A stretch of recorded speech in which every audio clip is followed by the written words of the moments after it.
मकर राशी 25 जानेवारीनंतर तुमची झोप उडवणाऱ्या या सत्याचा उलगडा होणार. नमस्कार मित्रांनो, श्री स्वामी समर्थ. 25 जानेवारीनंतर तुमचं जीवन बदलणार. तुम्ही कधीही अनुभवलेलं नसलेलं एक मोठं सत्य उलगडा होणार. आजच्या व्हिडिओमध्ये मी तुम्हाला सांगणार आहे आश्चर्यकारक करणारी भविष्यवाणी, जे ऐकून तुमच्या अंगावर काटा येईल. या भविष्यवाणीमुळे तुमचं नातं, आर्थिक स्थिती आणि जीवनातील निर्णय कसा बदलणार ते तुम्ही जाणून घ्या. मकर राशी ही नेहमीच गूढ, अंतर्मुख आणि शक्तिशाली मानली जाते. पण सध्या तुमच्या आयुष्यात जो काळ सुरू आहे तो तुमच्यात दडलेला आहे. काही सत्य जी आत्तापर्यंत लपलेली होती ती आता समोर येण्याची पूर्ण शक्यता आहे. हे सत्य तुमचे आयुष्य बदलू शकते. हा काळ तुम्हाला फसवून आणि सत्यमधला फरक स्पष्ट करून देणार आहे. नातेसंबंध, शेतकरी नसो किंवा आर्थिक निर्णय, प्रत्येक गोष्टी तुम्हाला आतून इशारा देतील. या व्हिडिओमध्ये आपण तेच महत्त्वाचे संकेत येणार आहे आणि त्यामागील ज्योतिषशास्त्रीय कारणे सविस्तर पाहणार आहोत. त्यामुळे हा व्हिडिओ शेवटपर्यंत नक्की पहा. 25 जानेवारीनंतर एक असाच काळ सुरू होतो जो केवळ तारखांमध्ये बदल घडवून आणत नाही, तर माणसांच्या विचारामध्येही मोठा उलथापालथ घडवतो. हा काळ असा आहे जिथे अनेक लोकांच्या आयुष्यात दीर्घकाळ दडलेले सत्य हळूहळू समोर येऊ लागतील. आत्तापर्यंत जे प्रश्न मनाच्या कोपऱ्यात तोडून बसले होते त्याची उत्तरे अचानक स्पष्ट होऊ लागतील. काही गोष्टींचा आपल्याला समजत नव्हत्या त्या अचानक इतक्या स्पष्ट होतील की मन थक्क होईल.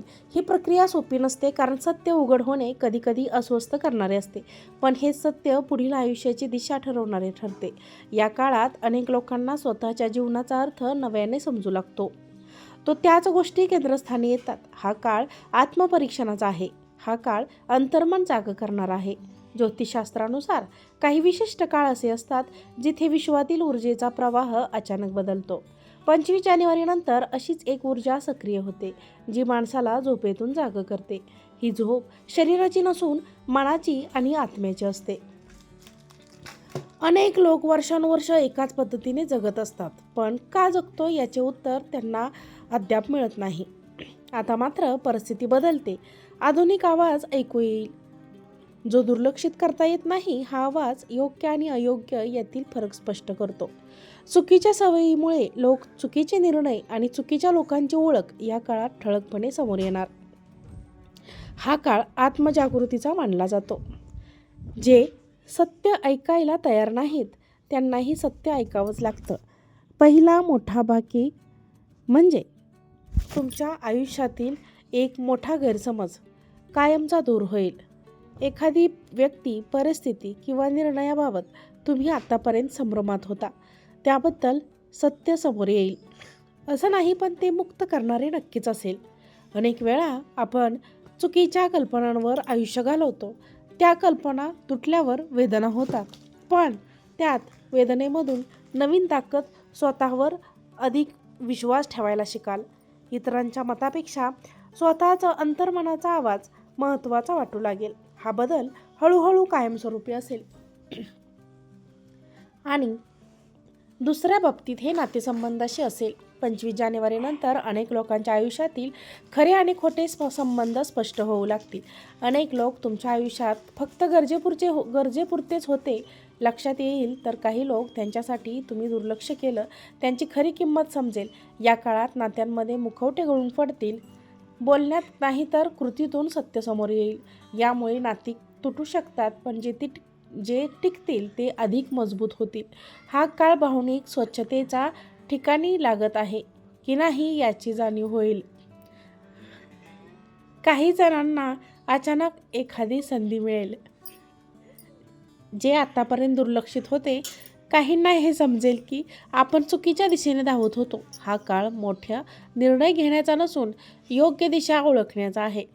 आतापर्यंत केलेल्या चुका लक्षात येतील आणि त्यातून शिकण्याची तयारी निर्माण होईल. आर्थिक शिस्त, संयम आणि दीर्घकालीन विचार या काळात महत्त्वाचे ठरतील.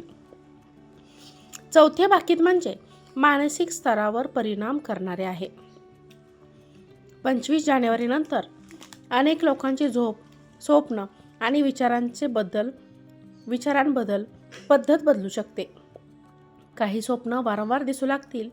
त्यांना अर्थ वेगळा केवळ कल्पना नसून संदेश असू शकतो. मन अधिक संवेदनशील बनेल. लहान गोष्टींचा परिणाम अधिक जाणवेल, पण ही संवेदनशीलता तुमची खरी ताकद बनेल. तुम्ही इतरांच्या भावना अधिक चांगल्या प्रकारे समजू लागला. स्वतःच्या मनाकडे दुर्लक्ष केलं आता शक्य होणार नाही. 5वं भाकीत म्हणजे आरोग्याशी संबंधित आहे. शरीरातून काही सेकंद काही संकेत देत असतं, पण त्याकडे आपल्या दुर्लक्ष होतं. या काळात शरीराची संकेत स्पष्ट होतील. थकवा, अस्वस्थता किंवा सततची उदासीनता यामागचं कारण समजू लागेल. ह्या काळ स्वतःशी काळजी घेणे आहे. वेळेवर विश्रांती, योग्य आहार आणि मानसिक शांतता यांचं महत्त्व लक्षात येईल. आरोग्याकडे केलेली दुर्लक्ष आता परवडणार नाही हे स्पष्ट होईल.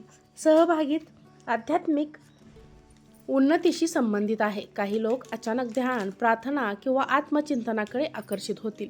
यामागे कोणताही दबाव नसेल, तर आतून येणारी गरज असेल. जीवन फक्त मर्यादित नाही याची जाणीव होईल. प्रश्न बदलतील, प्राधान्यक्रम बदलतील, शांततेची व्याख्या बदलून जाईल. 7वे भाकीत म्हणजे कर्म आणि परिणाम यावर आधारित आहे. पूर्वी केलेल्या कृतीचे परिणाम या काळात दिसू लागतील. चांगलं केलेल्या सकारात्मक फळ मिळेल. जर चुकीचे निर्णय यांची किंमत मोजावी लागू शकते, पण हे परिणाम शिक्षण नसून शिकवण असेल. विश्व तुम्हाला थांबवून विचार करायला भाग पाडेल. 8वं भाकीत म्हणजे विश्वासात विश्वास. आत्मविश्वास सोडलेले आहे. विश्वासातच तुमचे आत्मविश्वास सोडलेला आहे. लोक सत्तावर शंका घेत असतील, त्यांना आतून नवीन ताकद मिळेल. भीती कमी होईल आणि स्पष्टता वाढेल. स्वतःसाठी उभं राहणं हिंमत येईल. इतरांच्या पेक्षा स्वतःचं सत्य महत्त्वाचं वाटू लागेल. 9 भाकीत आणि सर्वात महत्त्वाचं 9वं भाकीत म्हणजे जीवनाचा खरा उद्देश समजून घेणं.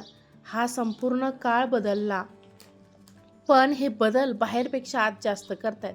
जे लोक अंतर्मनाचा आवाज ऐकतील त्यांच्यासाठी हा काळ वरदान ठरेल. जे दुर्लक्ष करतील त्यांच्यासाठी तो आव्हान ठरू शकतो. महत्त्वाचं म्हणजे या काळात घडणाऱ्या गोष्टींना विरोध न करता त्यांचा अर्थ समजून घेणे. प्रत्येक गोष्ट, प्रत्येक घटना काहीतरी शिकवण्यासाठीच असते. शांत राहून निरीक्षण करणे हेच खरी शहाणपणाची खूण आहे. ज्योतिषशास्त्र सांगत आहे, जेव्हा सत्य समोर येतात तेव्हा भीती वाटणं स्वाभाविक असतं, पण त्या भीती पलीकडे खरी मुक्ती दडलेली असते. हा काळ तुम्हाला मजबूत बनवण्यासाठी येतो, तोडण्यासाठी नाही. 25 जानेवारीनंतर सुरू होणारा हा प्रवास प्रत्येकासाठी वेगळा असेल, अर्थपूर्ण असेल आणि अधिक जागरूक बनवणे आणि इतरांना समजून घेणे त्यांच्यासाठी हा काळ चमत्कारिक ठरेल. त्यांच्यासाठी हा काळ जीवन बदलणारा ठरेल. म्हणूनच मित्रांनो, तुम्हाला जर हा व्हिडिओ आवडला असेल तर व्हिडिओला लाईक करा. चॅनलवरती नवीन असाल तर चॅनलला सबस्क्राईब करा आणि हा व्हिडिओ जास्तीत जास्त लोकांना शेअर करा. आजचा व्हिडिओ पाहिल्याबद्दल तुम्हा सर्वांचे मनापासून धन्यवाद. श्री स्वामी समर्थ. जय जय स्वामी समर्थ.